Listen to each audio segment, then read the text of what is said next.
Students, now we will be continuing your chapter number 2, the last topic, operation of PLC. भी PLC काम किमें करता है। जब आप PLC ਨੂੰ ਪਾਵਰ ਦੇ ਦਿੰਦੇ ਆ, ਸਭ ਤੋਂ ਪਹਿਲਾ ਕੰਮ PLC ਇਹ ਕਰਦਾ ਹੈ, ਜਿਹੜੀ ਇਨਪੁਟ ਡਿਵਾਈਸਿਸ ਤੇ ਆਊਟਪੁੱਟ ਡਿਵਾਈਸਿਸ ਹੁੰਦੀਆਂ, ਜੇ ਮੈਮਰੀ ਹੁੰਦੀ ਹੈ, ਉਹਨਾਂ ਨੂੰ ਚੈੱਕ ਕਰਦਾ ਵੀ ਇਹ ਸਾਰੀ ਡਿਵਾਈਸਿਸ ਪ੍ਰੋਪਰ ਹੈਗੀਆਂ ਕਿ ਨਹੀਂ ਹੈਗੀਆਂ। ਉਸ ਤੋਂ ਬਾਅਦ PLC ਜਿਹੜਾ ਹੈ ਯੂਜ਼ਰ ਪ੍ਰੋਗਰਾਮ ਤੇ ਜਾਂਦਾ ਹੈ, लेकिन यूजर प्रोग्राम तो पहले वो मैमरी ते इनपुट आउटपुट डिवाइसिस नूं चैक करता, उन्होंने स्टेटस चैक करता तो इनपुट इमेज स्टेटस फाइल च पाता है। उस तो बाद यूजर प्रोग्राम नूं ऑपरेट करता है PLC ऑपरेशन के दौरान। उस ते की करता है कि जिहड़े स्टेटस हुंदा ना इनपुट टर्मिनल का, उन्होंने रीड करता है भी सेंसर तो इनपुट आ गई कि नहीं आ गई या किहड़े टर्मिनल ते आ रही है।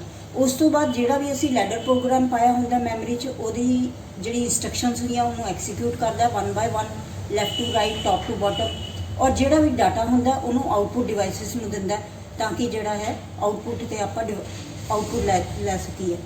ये वाला प्रोसैस जिहड़ा बार बार रिपीट हुंदा, यानी कि पहले इनपुट डिवाइस स्कैन होएगी, फिर प्रोग्राम रीड होएगा और फिर आउटपुट डिवाइसिस नूं डाटा दिता जाएगा। इस प्रोसैस नूं यानी कि इस प्रोसैसिंग टैक्नीक नूं आपां स्कैनिंग कहने आ। जिहड़ी PLC स्कैनिंग हुंदी है उहदे विच 3 पार्ट्स हुंदे है। सब तो पहलों पार्ट हुंदा इनपुट स्कैन, फिर हुंदा प्रोग्राम स्कैन, फिर हुंदा आउटपुट स्कैन। एक प्रोग्राम का जिहड़ा टोटल टाइम हुंदा है, total time taken by the PLC, वो इन्हां तिन्नां नूं ऐड करके, यानी कि इनपुट स्कैन नूं ते जिहड़ा टाइम लगेगा, जिहड़ा प्रोग्राम स्कैन नूं टाइम लगेगा ते जिहड़ा आउटपुट स्कैन नूं टाइम लगा, इन्हां नूं ऐड करके जिन्ना भी टाइम आंदा है, that is known as the total time and that is known as response time और स्कैन टाइम ऑफ PLC। यानी कि कितना टाइम एक PLC लेगा to give you the output for one program. हुण इस डायग्राम दे विच आपां दिखाया है, टोटल स्कैनिंग दिखाई हुई है PLC दी, PLC स्कैन साइकिल दिखाया। एक आ वाला पोर्शन हैगा इनपुट स्कैन, ये फिर हैगा प्रोग्राम स्कैन। प्रोग्राम स्कैन सब तो लंबा हुंदा है, सब तो, क्योंकि प्रोग्राम स्कैन च जिहड़ा टाइम है ना, that is the major portion of the total scan time. उस तो बाद इन्ना पोर्शन हुंदा है आउटपुट स्कैन का, जिथे डाटा आउटपुट नूं दिता जांदा, आउटपुट डिवाइसिस नूं। तो टोटल स्कैन टाइम जिहड़ा PLC दा हुंदा है, that is the total sum of input scan, output scan. So the scan time जिहड़ा PLC दा हुंदा है, that is the sum of input scan time, the program scan time and the output scan time. इनू कहते हैं scan time of the PLC।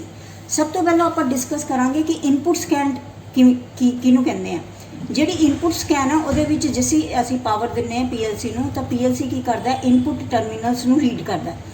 Uh input terminals मीनस जिहड़ी input module ते sensor दी input आनी है, इनपुट मॉड्यूल ते sensor दी input आई कि नहीं आई, उन्होंने रीड करता है, और रीड कर करके जे सेंसर दी इनपुट आ गई है तो इनपुट इमेज स्टेटस फाइल च उन्होंने रिकॉर्ड कर दिंदा अकॉर्डिंगली। उस तो बाद आंदा प्रोग्राम स्कैन टाइम। जब इनपुट स्कैन टाइम स्कैन खत्म हो जाता है, उस तो बाद प्रोग्राम स्कैन टाइम एक्सीक्यूट होता है। प्रोग्राम स्कैन के अंदर की होंदा है, जिहड़ा PLC है वो आपां जिहड़ा प्रोग्राम लिखा होंदा है, लैडर प्रोग्राम उहदे अंदर मैमरी दे अंदर लगाया होंदा है, उहदे अकॉर्डिंग वन बाय वन एक इंस्ट्रक्शन नूं लैंदा ते एक्सीक्यूट करदा है, left to right, top to bottom, across the rung means एक पोर्शन, एक लाइन नूं कहंदे रंग प्रोग्राम की। जब तुसीं प्रोग्राम करोगे तो तुहानूं ये पता लग जाएगा रंग किहनूं कहंदे हैं। और उस तो बाद जिहड़ा भी आउटपुट आंदी है, एक ध्यान रखना है कि प्रोग्राम स्कैन दे विच आउटपुट आ तो जाएगी, लेकिन जिहड़े कॉन्टेंट्स हैं आपां आउटपुट टर्मिनल्स नूं ट्रांसफर नहीं करने। आउटपुट टर्मिनल से तुहानूं कोई आउटपुट नहीं मिलेगी अजे इस दे दौरान प्रोग्राम स्कैन दे। नैक्सट हैगा आ देखो, ये आपां प्रोग्राम स्कैन दिखाया है, इनपुट लिती, input terminal input image status file तो इनपुट लिती भी किहड़े सेंसर ते इनपुट आ गई, प्रोग्राम एक्सीक्यूट किया तो आउटपुट हजे अपने कोल ही रखता है। Output basically image status file च स्टोर कर लैंदा। आउटपुट स्कैन के अंदर जब प्रोग्राम स्कैन कंप्लीट हो जाता है तो आउटपुट स्कैन एक्सीक्यूट करते हैं। आउटपुट स्कैन के अंदर की होंदा कि जिहड़ा आउटपुट स्टेटस या इमेज स्टेटस फाइल है, उसके अंदर जिहड़ा डाटा स्टोर है उन्होंने आप ट्रांसफर करते हैं टू द आउटपुट टर्मिनल। तो आउटपुट टर्मिनल कितने होंगे? आउटपुट मॉड्यूल के अंदर। एक आउटपुट स्कैन कंप्लीट होने तो बाद फिर इनपुट स्कैन ते आ जाता है। यानी कि पहलों इनपुट स्कैन, फिर प्रोग्राम स्कैन, फिर आउटपुट स्कैन, इनू कहते एक स्कैन साइकिल। और उस तो बाद फिर इनपुट स्कैन रिपीट होता है भी हाँ हुण दूजे सेंसर ते इनपुट आ गई या कि नहीं। ये दरम्यान CPU एक बार डाटा प्रोग्रामर ਨੂੰ चैक कर ਲੈਂਦਾ भी होर तो नहीं कोई प्रोग्राम 'ਚ कोई मॉडिफिकेशन करनी, ਉਹਦੇ ਨਾਲ कम्यूनीकेट करता, ਉਹਨੂੰ ਆਪਾਂ ਕਹਿੰਦੇ हैं कम्यूनीकेशन साइकिल। यानी कि एक स्कैन और दूसरे स्कैन ਦੇ ਵਿੱਚ कम्यूनीकेशन साइकिल भी एक रहेगा थोड़ा ਜਿਹਾ। और ਉਹਦੇ ਵਿੱਚ ਕੀ ਹੈ ਜਿਹੜਾ PLC है वो प्रोग्रामर ਨਾਲ कम्यूनीकेट करता।